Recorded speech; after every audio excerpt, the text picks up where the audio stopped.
Hi, I'm Jeanette Roche, and this is Bridge City News. Here's a look at some of the stories we have lined up for you tonight.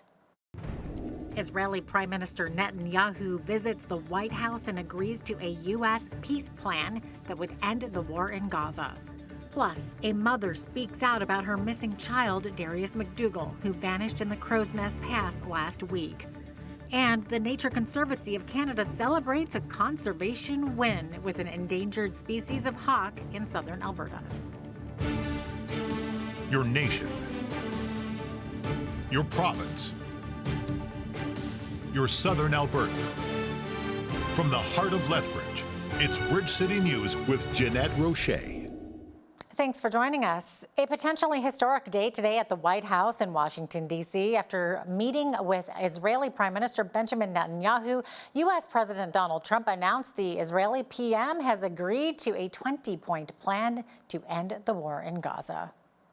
I also want to thank Prime Minister Netanyahu for agreeing to the plan and for trusting that if we work together, we can bring an end to the death and destruction that we've seen for so many years, decades, even centuries, and begin a new chapter of security, peace, and prosperity for the entire region.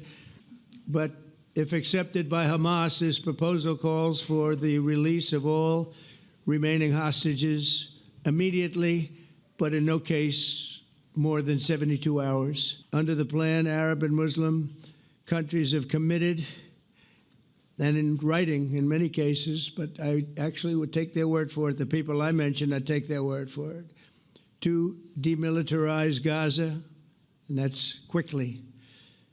Decommission the military capabilities of Hamas and all other terror organizations. Do that immediately.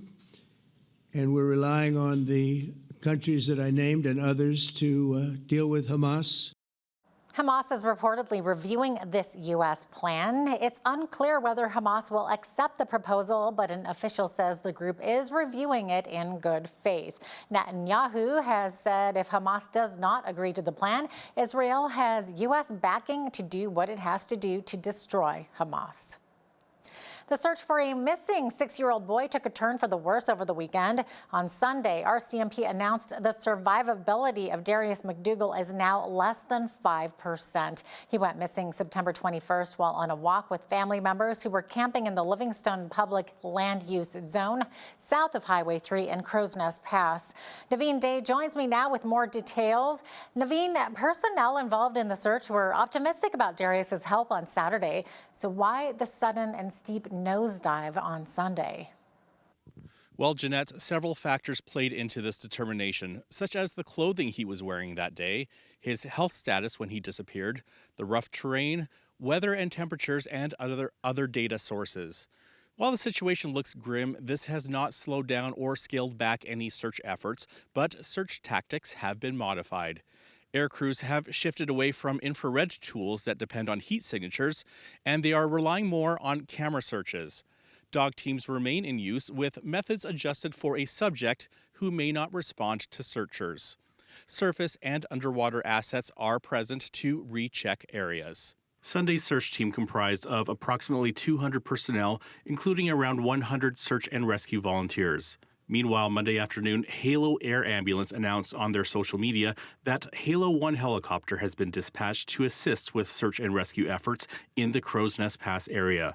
Crews are operating in mountainous, rugged ground with heavy deadfall and multiple streams. Civilians are asked to avoid the search area, even if it is to assist. Civilian presence could hinder the current search and rescue operation. RCMP say there is no evidence of foul play. This remains a missing child. Darius's mother spoke with Bridge City News earlier today to make a plea to the community to help if they have any information about her son's whereabouts. As a mother who is very concerned about her son, I'm pleading with my entire being. If anyone knows or has seen anything, tell the police. Anything from September 21st till now in the Crow's Nest Pass area that can help. Please keep sharing Darius's photo on social media, the update, so that his beautiful face is out there. And if someone knows anything, just let us know. Or the police. Darius is described as 4 feet tall with short brown hair. He was last seen wearing a blue-gray hoodie and sweats. If you have any contact with Darius, you are asked to call Crow's Nest Pass RCMP at 562-2866. For Bridge City News, I'm Naveen Day. And there's obviously been a lot of concern from members of the community about this developing story. Situations like this hit parents of any type hard, but a parent of an autistic child might be hit a little harder in this circumstance because they're aware of some of the specific challenges involved in a search like this. Brittany Blay of the Chinook Autism Society is the mother of an autistic child, a community advocate, and she's also from the Crow's Nest Pass, so she's familiar with its rugged terrain. She says she knows firsthand the panic of wondering if her own son would respond to his name if lost or if he would retreat into silence. Blay is now calling for systemic change, advocating for mandatory neurodiversity training for emergency services, along with sensory and communication kits in every emergency vehicle. When an autistic child goes missing, the search can't look the same as it does for a neurotypical child or even a neurotypical person in general. And I had written our MLA because I think that every teacher, every first responder, everyone who interacts with any individual on a day-to-day basis should have mandatory neurodivergent training on how to meet a child or meet an individual that's neurodivergent of where they're at, having a bag of supports, whether that's visual cues, fidgets, something to help calm them, and understanding what that looks like. Because right now, I can't guarantee that if my son were to have a medical emergency and I'm not there, I can't guarantee that they would know that he had autism to help him. Watch for that full interview coming up later in the week with Brittany Blay of the Chinook Autism Society. Well, south of the border, police officers walked amid the burned out ruins of a Mormon church in Michigan on Monday, a day after a former Marine opened fire during a crowded service, killing at least 4 people and injuring 8 others. He then set the building ablaze. The accused gunman has been identified as 40-year-old Thomas Jacob Sanford. The FBI has taken over the investigation and says it's trying to pinpoint a motive. An LDS spokesperson says places of worship are meant to be sanctuaries of peacemaking, prayer, and connection. And we certainly pray for peace and healing for all involved there. The shockwaves from this attack in Michigan have rippled into the LDS community here in Lethbridge. Richard Lowe, communications director with the Church of Jesus Christ of Latter-day Saints in Lethbridge, says before the shooting, church members were informed that President Russell Nelson, leader of the LDS Church, had passed away on Saturday night. Then just after the worship service, the shooting occurred. This past weekend has been a very sad weekend for members of the church. As we attended church meetings, people were really sad about that, mourning his loss. And then as we exited and left our chapels, we heard the news of the terrible shooting in Michigan. A statement he made just hit me as being so appropriate as to how we should be responding to this tragedy, and I'd just like to share that with you. And I'm going to try and not be emotional during this. Let us plead with our Heavenly Father to fill our hearts with greater charity, especially for those who are difficult to love. For charity is a gift from our Heavenly Father for true followers of Jesus Christ. The Savior is the Prince of Peace. We are to be His instruments for peace. And so that message just resonated with all of the local church members that even though these things are sad, we still need to pray for forgiveness. The church denounces any acts of violence as being totally inappropriate and again asks people to pray for peace and to pray for forgiveness and to pray for positive ways to resolve differences. In light of the attack in Michigan and the burning of a Ukrainian Orthodox church last week in the hamlet of Bellis, northeast of Edmonton, Conservative leader Pierre Poilievre was asked today in Ottawa about the silence surrounding attacks on Christian churches over the last 4 years. 100 churches have been burned. You hear almost nothing from the Liberal government about this. Christians may be the #1 group that is victims of hate-based violence. But of course, it's not politically correct to say that. 100 terrorist attacks against Canadian churches. This anti-Christian hate has got to stop. Poilievre says liberal identity politics has pitted one group against the other. Poilievre also says lax liberal laws that reduce the penalties for arson have made people unafraid to start fires. He argues that Liberals have been more focused on targeting farmers, duck hunters, and professional sports shooters than cracking down on violent crime. Passengers who have traveled on WestJet recently are concerned with this news. The airline says some passengers' personal information was obtained in a cyber attack in June. However, it believes the breach did not involve sensitive data in most cases. We get more from John Kennedy with the Canadian Press. The airline issued a notice to U.S. residents on Monday related to the ongoing probe into the June 13th incident, which it says was carried out by a sophisticated criminal third party who had gained unauthorized access into WestJet's systems. The company says internal precautionary measures prevented the attackers from gaining customers' credit card and debit card information, and no guest user passwords were stolen. However, some passengers' personal information was exposed. That includes names, contact details, information, and documents provided to WestJet in connection with their reservation and travel plans, along with data regarding their relationship with WestJet. The airline says it will contact affected customers and will provide support, but it's closely cooperating with law enforcement, including the U.S. Federal Bureau of Investigation and the Canadian Centre for Cybersecurity. WestJet says it has contained the breach and has implemented more security measures since the incident, but notes its analysis is still ongoing. In other news, Federal Jobs Minister Patty Hajdu has urged Canada Post to quickly table an offer to the Union of Striking Postal Workers, and she says the union needs to consider any proposal seriously. Hajdu also did not rule out federal intervention to end the latest strike. The union, representing some 55,000 postal workers, took to the picket lines last week after Ottawa announced sweeping changes to Canada Post's operations to address its troubled financial situation. And businesses here in Lethbridge are reacting to the sudden postal strike. Health and wellness store Purple Carrot says they and other businesses they know have since changed their delivery system away from Canada Post to a variety of couriers since the latest strike. While they admit the process of shipping products out has become more seamless, many of the alternative couriers do not ship to PO addresses.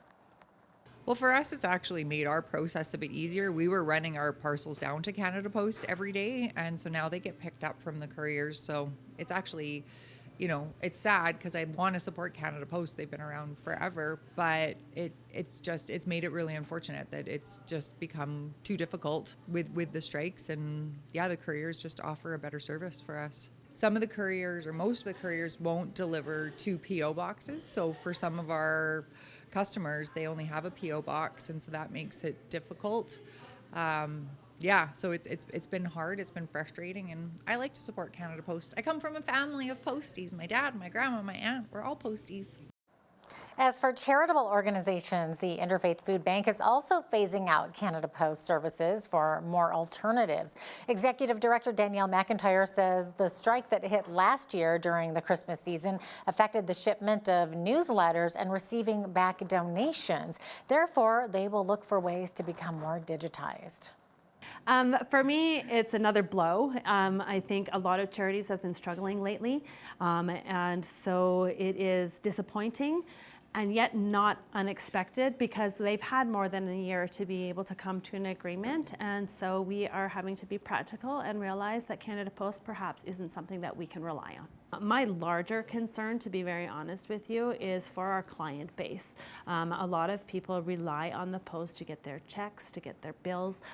We assume in today's age that a lot of people will be able to go digital, but low-income families obviously have struggles with having access to computers and internet, and so this vital service is not always available. Interfaith says they will have a resource room where people may access computers for securing benefits and checks. The province of Saskatchewan has apologized to survivors and families for its role in the historical abuse and trauma at a boarding school for Métis and First Nations children. Former Isle La Crosse boarding school were banned from speaking their language and frequently beaten if they did. which led to the loss of their culture and identity. The province has agreed to pay $40 million to the former students. The school operated from the 1820s until it burned down in the 1970s. Well, tomorrow is National Truth and Reconciliation Day across the country. Ottawa declared the day 2 years ago. Prior to that, it was known as Orange Shirt Day, which was started more than 10 years ago to recognize and honor residential school survivors and those who never made it home. Now, Canadian retailers have teamed up with Indigenous artists to create T-shirts to recognize the day. This was inspired by both of my grandparents who were residential school survivors. I wanted to honor them as well as all the children who attended these residential schools and who've been impacted by residential schools. So I really wanted to include, children holding hands to represent unity and resilience and, to closeness, togetherness. And if you look on the star in the middle right here, this is called Kiwatin in Cree, that is known as the Going Home Star, guiding the children home. 100% of the profits for these shirts are going back to supporting charities to support the healing of Indigenous survivors and families, so it means so much. When I was thinking of putting together the design, I started thinking of just brainstorming some different ideas and the messaging that I wanted to share with it. So obviously starting with the idea of every child matters and thinking about that, reflecting upon it with how I'd make a design that best represented that. And I guess combined overall, just really thinking about that idea of remembrance and thinking about the revitalization that's so important today when we talk about revitalizing culture, the idea of what was taken away or lost so many years ago, and there was an intent through those policies that existed that forced so many to go to residential school and didn't allow them to practice their culture or language, and what was lost. And here we're at a time and a space right now where we're listening to those voices of the residential school survivors, their families, communities, and also what we're doing in partnership right across Canada to help to revitalize the culture and the language and such. Big retailers such as Walmart Canada, Winners, and Aritzia are selling Indigenous-designed orange shirts. The Nature Conservancy of Canada is celebrating a successful conservation effort involving a pair of ferruginous hawks, one of Alberta's most threatened birds of prey. Back in 2018, the Conservancy, in collaboration with Fortis Alberta, built a nesting platform high up on a power pole about 70 kilometers south of Lethbridge. Well, 7 years later, some hawks have taken up residence and are raising their young. Sean Fagan, the communications manager with NCC Alberta Region, says the wait was worth it. He says this initiative has helped reduce bird electrocutions and also resulting power outages. Basically, their long wings can short the electrical system, and that's bad for obviously the bird, but it's also bad for Fortis. They'll have to pay to go and fix the lines, and it's bad for members of the community that might lose their power for a few hours as well. Last year, a pair of ferruginous hawks nested on the platform, and they nested again this year. This sort of project shows that a combination of habitat conservation, restoration, and then habitat enhancements can help boost raptor populations. Conservation and seeing returns for nature really takes work between companies, organizations like NCC, and members of the public like those volunteers that spent some of their time helping this bird. Fortis provided the equipment to install the pole. That's not something that we can do in-house, for example. The Alberta Conservation Association provided the platform itself. Fagan says ferruginous hawk numbers in Alberta have declined since the early 1990s, largely due to habitat loss. But this successful nest shows that with the right partnerships and conservation efforts, their recovery is possible. So nice. Before we go to break, we want to let you know about a special episode of Leaders on the Frontier coming up tomorrow on Miracle Channel. Host David Leese will speak with Canadian newspaper publisher and author Conrad Black. Black wrote an article recently in the National Post about being in the Oval Office when U.S. President Donald Trump learned that Charlie Kirk had been killed. Black says he did not write the article to bring attention to his presence at the White House. He says he wanted people to know Trump's reaction as he spoke with Vice President J.D. Vance.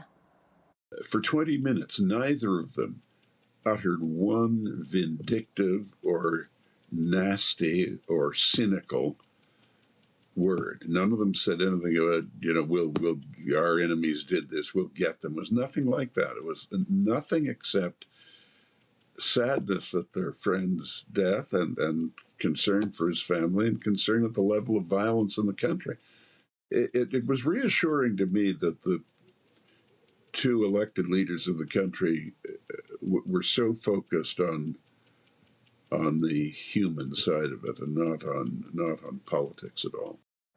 You can see the full interview with Conrad Black on Leaders of the Frontier with David Lease tonight at midnight Mountain Time on Miracle Channel, and again tomorrow, Tuesday, at 11 a.m. Mountain Time on Merit TV Canada. We need to take that quick break, but I'll be right back with a look at the forecast.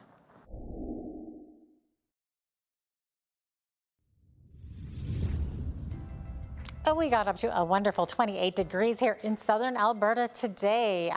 There we go. It says 27, but last I looked was 28. Now, here's the thing with Tuesday, tomorrow. Earlier when I looked, it said it was going to get up to 29 degrees. Then suddenly that dropped to 22. Either way, we'll take it considering those temperatures are higher than seasonal. And then we're looking at sunshine for mostly the rest of the week there. 22 on Wednesday, 20 on Thursday, 19 on Friday. And then we're going to start to drop there on the weekend. So down to Saturday on 14 degrees rather on Saturday, and then 11 degrees on Sunday with a mix of sun and cloud coming up this weekend. So that 11 is the one that kind of goes back into the averages there. So average high for this time of year, 18. Average low, 3 degrees, 32. That was our high temperature on this day back in 1967. And in 1985, Lethbridge had the coldest day on record for this day, which was -8. Sun rose this morning at 7:28. Sun setting this evening at 7:14, getting shorter and shorter with those days. Looking at 11 hours, 46 minutes, I believe, of daylight. Okay, so on the West Coast tomorrow in Victoria, seeing a 40% chance of showers in the morning, another 40% chance in the afternoon, 70-kilometer-per-hour wind gusts by the water in the afternoon, and only 15 degrees. High of 16 in Vancouver with periods of rain ending in the morning. We got a mix of sun and cloud in the morning, and then 30% chance of showers in Edmonton, high of 19.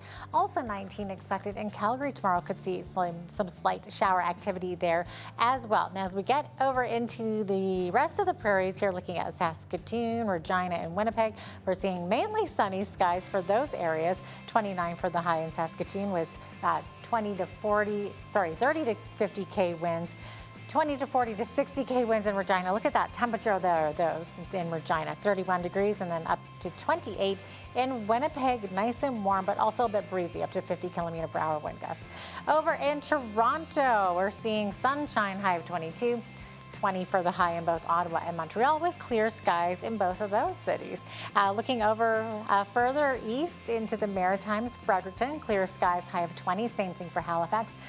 Charlottetown, high of 16 degrees, could see 40% chance of showers and 2 millimeters of showers expected tomorrow. In St. John's with a high of 13 degrees. So there you have it. That is your forecast. Ontario-based Algoma Steel is slated to receive loan assistance from the federal and provincial governments worth $500 million. The support is aimed at helping the steel company deal with the impact of U.S. tariffs. Craig Lord from the Canadian Press shares more in this report. Algoma Steel is getting $500 million in government loans to help pivot its business away from the United States.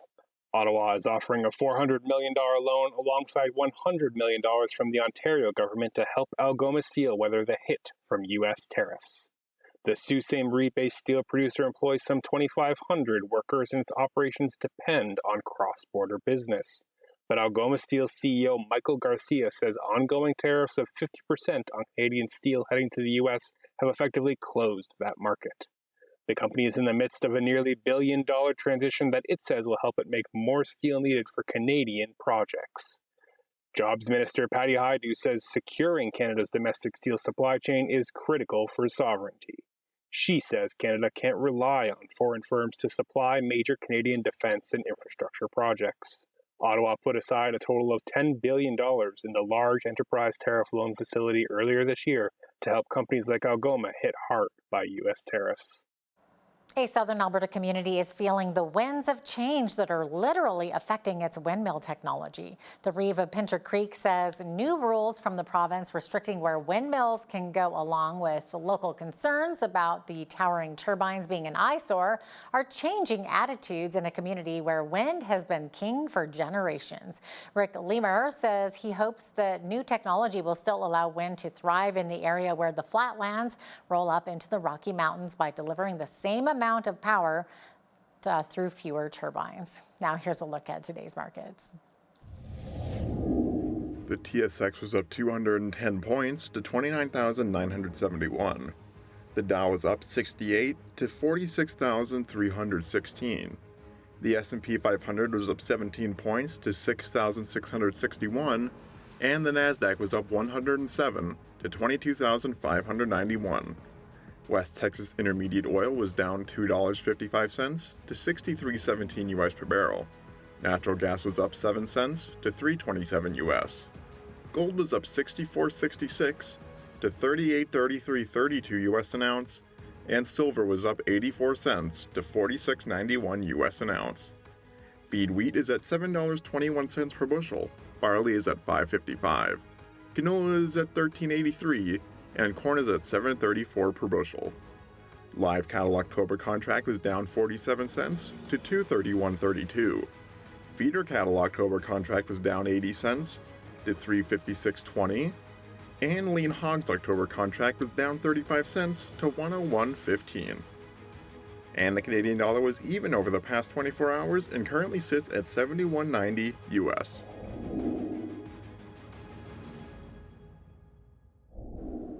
Recapping one of our top stories, Israeli Prime Minister Benjamin Netanyahu has agreed to a 20-point U.S. plan to end the war in Gaza. U.S. President Donald Trump announced the plan after the two men met at the White House. The plan does not require people to leave Gaza and calls for all remaining hostages to be released by Hamas within 72 hours of Israel accepting the plan. Hamas is reportedly reviewing that plan. It's unclear whether Hamas will accept the proposal, but an official says the group is reviewing it in good faith. Prime Minister Mark Carney famously said elbows up and that he would get a trade deal for Canada. But today, Trump threatened more tariffs on a business that has become big for Canada. We're talking movie and TV production. So how big of a hit will this be? Well, we'll speak about it with political commentator Brian Lilly next. Also, when you see news happening in your community, be sure to send us an email at info@bridgecitynews.ca. You can also visit our website or YouTube channel anytime to check out more of our stories and interviews.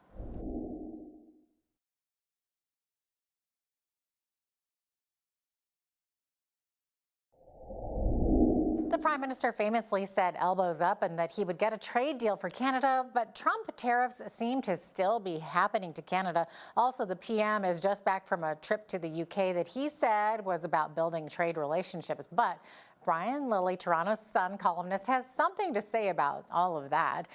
Brian, welcome back.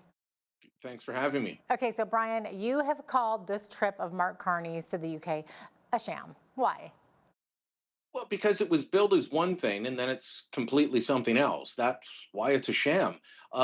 His office put out a news release talking about how this was about building trading relationships and looking out for Canadian workers. And then down at the bottom, they had a little line that said, and in addition, Prime Minister Carney will attend the Global Progress Summit. Well, his entire day Friday, his first day there, was all about the Global Progress Summit. He had a small business luncheon on Saturday morning, and then was off to the Women's Rugby World Cup to cheer on Canada, who lost to England, and then he comes home on Sunday. So the majority of his official time there, of his meetings with other people, was at this Global Progress Summit. What's that? It's a meeting of left-wing politicians put on by the Center for American Progress, a think tank, Democrat think tank out of Washington, D.C. If you think it's odd that they held it in London, England, it's not. They previously held one of these in Montreal. They moved them around, but it's the Center for American Progress. This is John Podesta and company. These are all people who have worked for Barack Obama and Joe Biden and Hillary Clinton, and who every day wake up and try to figure out how to defeat Donald Trump and his agenda. So we're trying to get a trade deal with Trump, and he's going to events put on by Trump's sworn opposition, people who are actively trying to undermine him. That's just bad diplomacy at a time when you're trying to get a trade deal. Doesn't matter which side you agree with, Mark Carney or Donald Trump, we're trying to get them to do something for us, and he's palling around with Trump's enemies. No wonder they haven't talked in, what, about a month? No serious discussions in the last month. No, exactly. And speaking of those discussions and trade deals, we've all heard Mark Carney say elbows up and that he's going to get that trade deal for Canada. But today, Trump threatened more tariffs on a business that has become big for Canada. We're talking movie and TV production. So how big of a hit will this be, Brian? Hundreds of millions of dollars, billions perhaps. This has become a major industry, mostly for productions that are not based here in Canada. Heartland's a fine show, but that's not the one paying the bills for most of the industry. And if we went back to just Canadian productions because of a tariff like this, our industry is going to shrink. Movie and TV production, it started out small. Some TV shows or movies of the week going up to Vancouver and then Toronto. Now it's everywhere. You guys have a thriving movie industry in British Columbia, TV production industry. At The Last of Us filmed there. In Alberta, yes.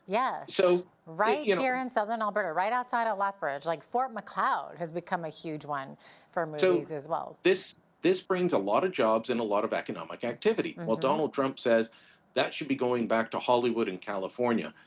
Few problems with this. I don't think Hollywood and California could handle all the productions happening elsewhere. Neither could New York, neither could Chicago. So would they be able to physically handle it? Probably not.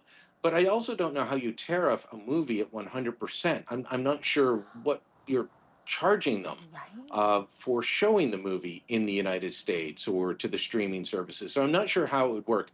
There's a lot of problems with this, but if he does find a way to do it and go ahead with it, yeah, we are going to lose some productions. And where I live here in Toronto, I'm constantly running into movie sets. Where I walk my dog, they're constantly filming shows around the University of Toronto campus. Those are Canadian local jobs that are happening. The director will come up from the United States. Often the stars come up from the United States, the producers, but they hire local crews and local talent. That's going to be a big economic hit to us. Yeah, for sure. Brian, last week the Parliamentary Budget Officer, or the Parliamentary Budget Office, called the predicted budget deficit unsustainable, among other words, of course. So in all of your time covering federal politics, Brian, have you ever seen that before? No, and I was on the Hill when Stephen Harper brought in the Parliamentary Budget Officer. I would argue that Kevin Page was at times more partisan than he should have been as he got his feet under him. But I've never heard words like stupefying and unsustainable used to describe the country's fiscal situation. So the PBO estimates that for the fiscal year that ended March 31st, that the deficit was $51.7 billion, but we don't know. It was supposed to be in the $40 billion range. He estimates it was 51.7, and that this current fiscal year will go up to 68.5 billion. Now, unless, to dispel the idea that this is all due to Donald Trump and tariffs, the PBO only estimates about 12.9 billion, or 18% of that, is due to Trump and tariffs and trade uncertainty. The rest is just government overspending. And so we had a massive deficit before Donald Trump was reelected. We're going to have a massive one again. So 12.9 billion, let me just put that in perspective. 12.9 billion, they say, is related to Donald Trump and the tariffs.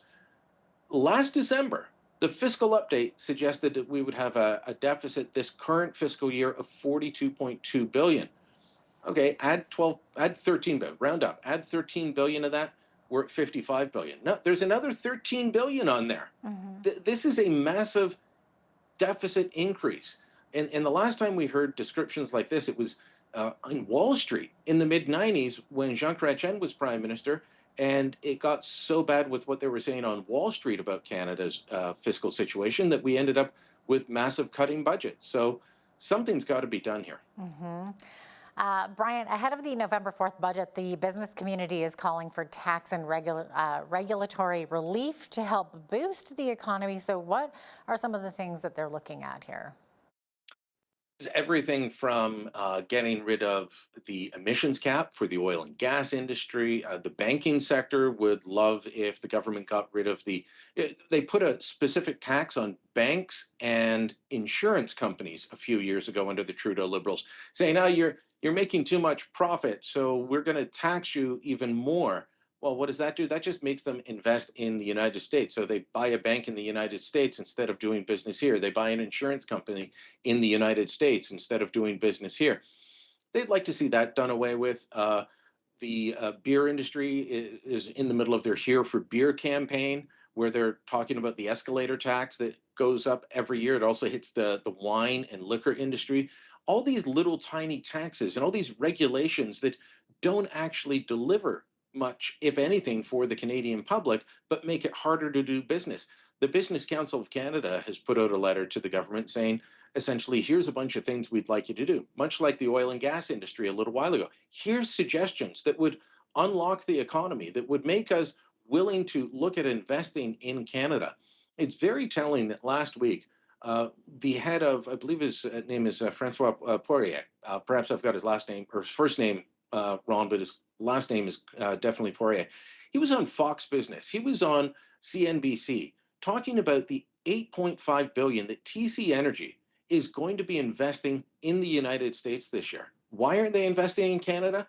The tax and regulatory environment. It is more attractive. So the business community said, hey, look, make it more attractive, and that deficit you've got won't be as big because the economy will grow and the government will have more revenue.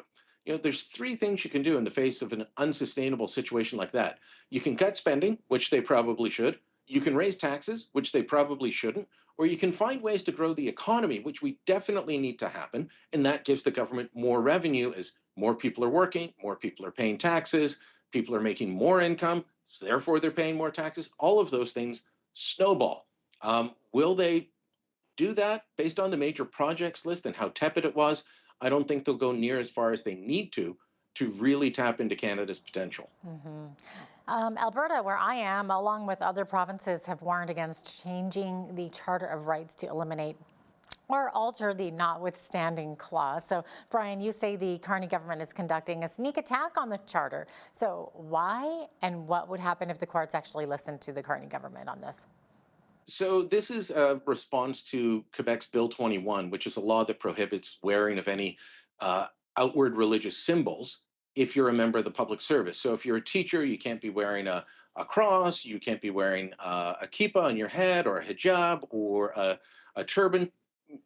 You can't wear that at all. You can't even wear that if you're working behind the scenes in a government office somewhere. And they say it's to protect the secular nature of the state. There is no state religion. So, look, I think that's a horrible idea, but that's neither here nor there. The notwithstanding clause was used in it, and the Carney government has put forward a briefing to the court. So is Alberta. We'll get to that in a moment. But the Carney government is asking the Supreme Court to rule on Section 33 of the Charter and put limits on it. Now, this is the section that says, regardless of what judges say, here's what the legislature, the elected legislature says. This is a very slippery slope. It would be unelected judges giving themselves even more power over elected representatives. The notwithstanding clause can be used, and it can be used for up to a 5-year term. If you want it to apply after that, you have to reenact it. What happens every 5 years? An election's going to be held. So if a government goes too far, the electorate will throw them out.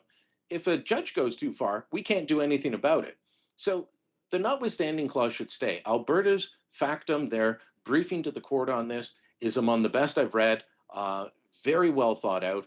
Ontario's in there as well. Alberta, Saskatchewan, British Columbia, all saying, along with Quebec, no, you can't do this. This is part of the grand constitutional bargain, and it would ultimately change the nature. Some people are calling for it to be done away with. The Carney government wants them to stop the ability to renew it or to put other limits on it.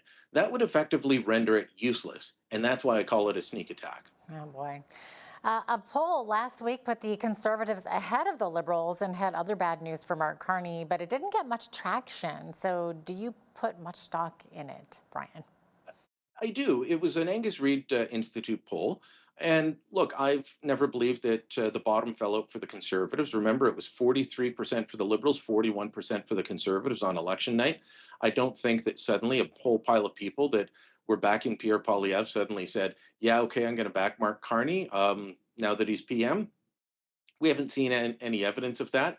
Abacus data has consistently had the Conservatives tied or just behind. I think in one Abacus poll, they had them ahead as well. So yeah, I believe this Angus Reid poll, it's a snapshot in time because it also showed that on a lot of fronts, Canadians are more concerned with issues other than Donald Trump now. They're concerned about immigration. They're concerned about the high cost of living, which is not being dealt with. They're concerned about the issues such as crime that were there before Donald Trump was reelected in the United States. And those issues aren't being dealt with. And the fact is, it doesn't appear that Mark Carney is delivering on his promises either. So all of that combined, if it continues, I would say by the end of the year, by Christmas or just into the new year, if he's not delivering in a significant way, that his support will start to peter. Will the Conservatives be able to do anything with that? We'll have to wait and see. But, people have been willing to give Mark Carney the benefit of the doubt. But if you keep being loud about making your promises and you're not delivering, people are going to start to say, okay, well, I've had second thoughts. Brian Lilley, Toronto Sun columnist, thanks so much for joining us today. Appreciate having you on, as always. Thank you.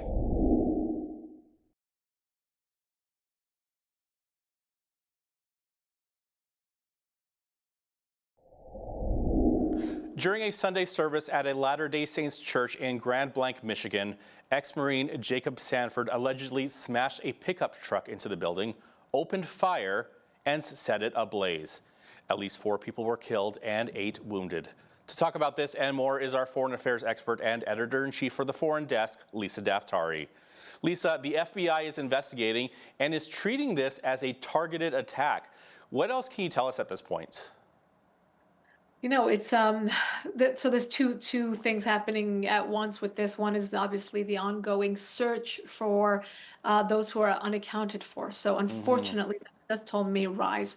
Obviously, the families being beyond shock and shook by this horrific attack on their community, on their church, and with people who are again unaccounted for, they cannot find peace until those individuals are found. And then the investigation that is ongoing. The White House came out today and said that this man had something against Mormons, as if that makes any sort of justification for any one of these attacks. I know you and I talked at length about the Charlie Kirk attack and what that means going forward, and what precedent that sets. But here we go again, somebody who doesn't like a certain group and takes this kind of violent, brutal action against them. I mean, and the way that it was planned out, as you said, a car ramming, which would have hurt individuals alone, then shooting, trying to target as many individuals as possible, and then setting the building on fire, really trying to finish up the job, and just a horrific attack on a community.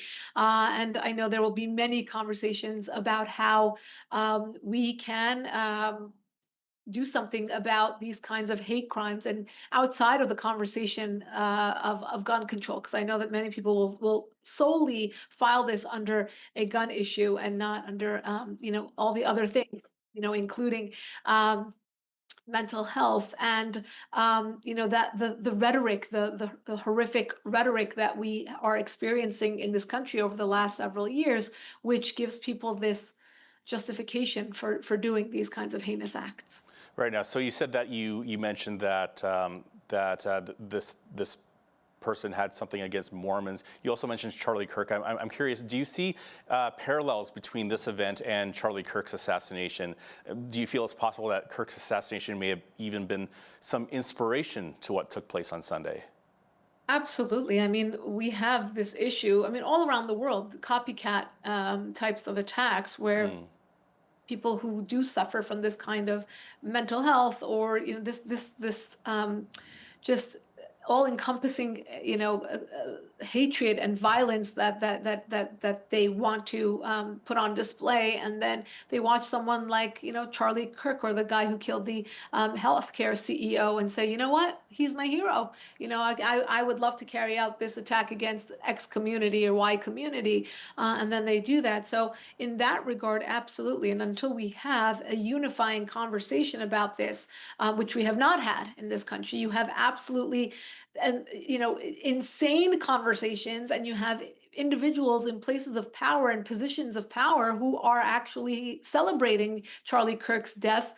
This is the result. These are the consequences if we do not approach this, because guess what? It's not always going to be on the same side. It could be on the other side as well. So when we normalize this kind of violence, this kind of hatred, these kinds of acts, then anyone is game, and it's very, very unfortunate. Imagine going to church on a Sunday morning and losing your life because someone didn't like the subgroup that you are praying, in the community that you are praying. It's just horrific. Absolutely horrific. Now, Lisa, a Secret Service vehicle caught fire outside the White House today, resulting in street closures ahead of Israeli Prime Minister Benjamin Netanyahu's visit. What do we know about this? Yeah, there's no information yet to suggest that there is a correlation here between the two events, but we wouldn't be surprised if that were the case. Obviously, when you have someone like Bibi Netanyahu coming to the White House, we have extra security. And as we know, Naveen, we've talked about the really the fake news, the misrepresentation of the war going on in the Middle East, and really high levels of misrepresentation. I read an article this morning in Politico that said a whole generation of Americans now hate Israel. I mean, can they even place Israel on a map when they make those kinds of hyperbolic statements? I mean, how much do these individuals who now hate Israel, how much do they know about the history of the region and what is actually going on? And does that mean they're putting their support behind a terror group that would kill them just the same, that wants Americans and Canadians and anyone in the West dead just the same?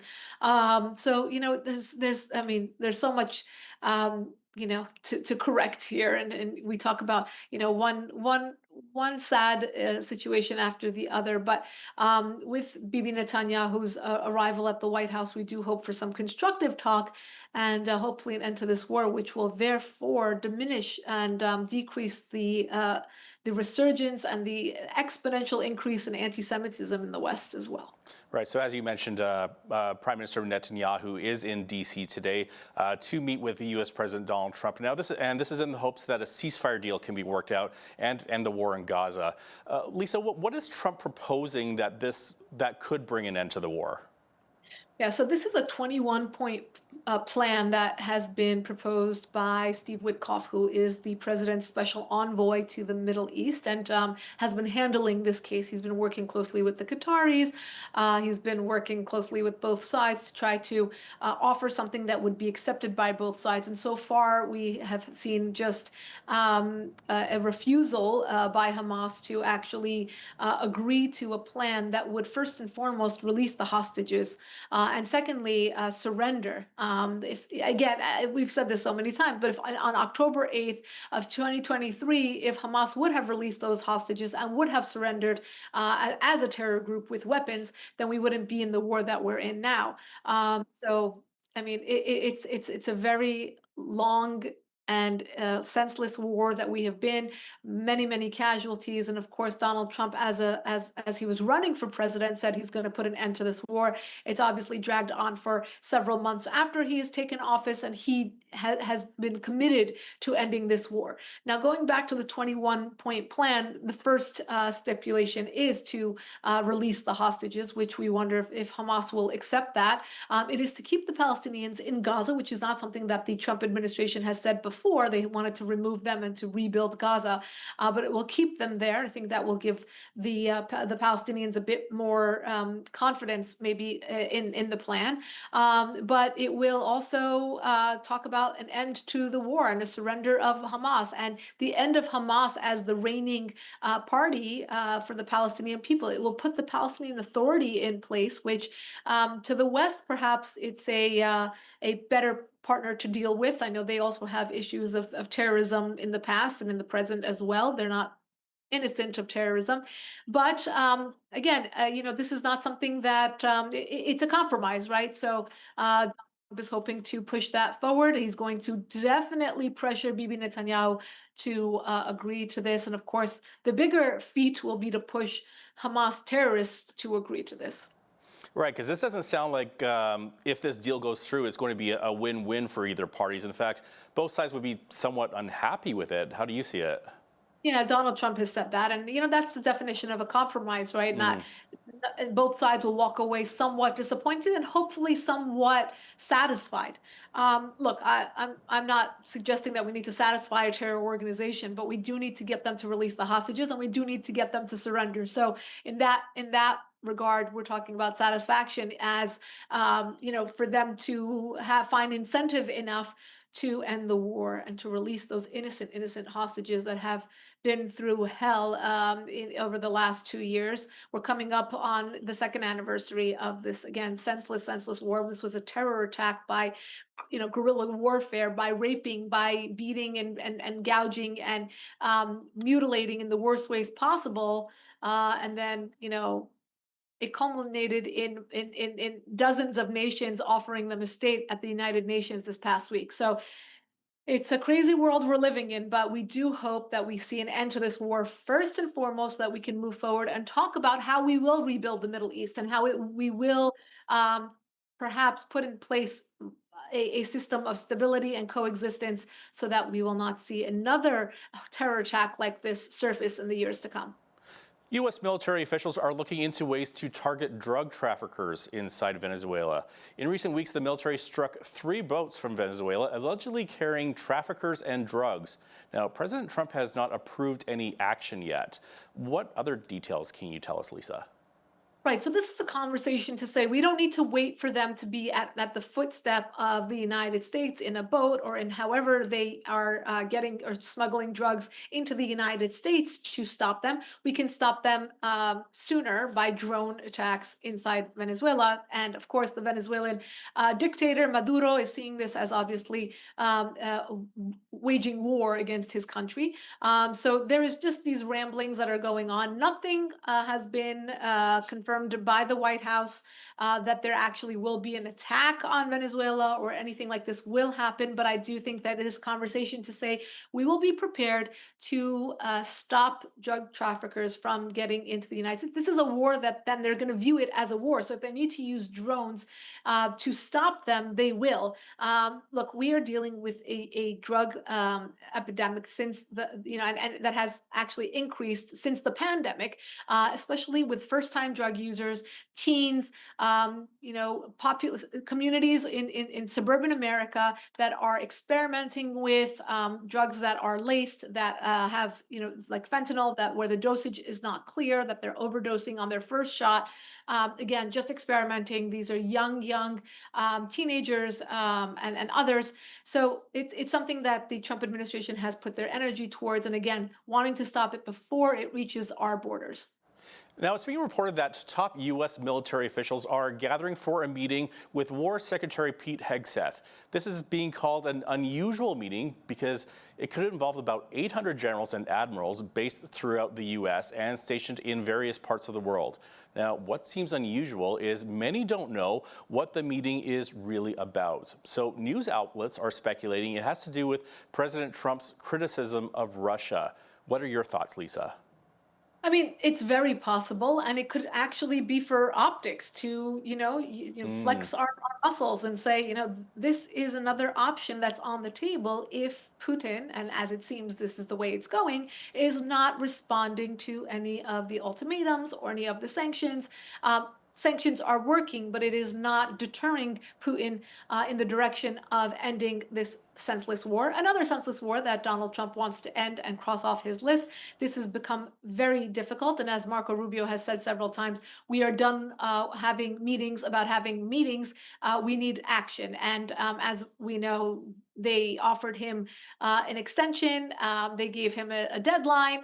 Putin obviously is not shaking in his boots. As a matter of fact, we have seen an escalation of this war since Donald Trump has upped the rhetoric, asking him to, or demanding that he end this war. So now, if those generals are meeting, let the world speculate. Let China speculate. Let North Korea speculate. Let the Iran regime speculate. And let Putin speculate that it's about him. Let them all become paranoid and let them all worry that it is about them. But I do think it's a good show of force. It's a good show of deterrence and American leadership on the world stage. Foreign affairs expert and editor-in-chief for the Foreign Desk, Lisa Daftari. Lisa, thank you so much for your time today. Thank you so much, Naveen. I'm Naveen Day. On behalf of all of us here at Bridge City News, thanks for watching.